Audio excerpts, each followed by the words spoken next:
How to tell the difference between a knight, a prince, and a king. Hi, I'm Joshua Wenner, and I coach CEOs, entrepreneurs, and high achieving couples to heal the relationships with themselves so that they can have happy and healthy relationships. So I'm going to speak to Alison Armstrong's work on her book, The Keys to the Kingdom. And she gives a perspective of men that are in these different buckets.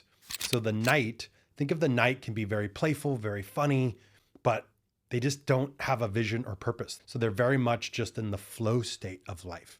There's 3 levels of a prince in her work. So the first level is like an early prince, a middle prince, and a late prince. An early prince is working really hard, but he doesn't really have his vision yet. Versus a middle prince now has his clear vision and making it happen. Versus a late prince, he starts to get success in his vision, but you have to understand work is his priority when he's in the prince phase. When a man moves to the king, he goes through what's called a tunnel. And that's what they call often a midlife crisis, where a man goes through this whole phase of trying to understand his world, re-questioning his identity, his values, and who he is, to then move through the tunnel to become a king. When a man's in his king, his focus is service.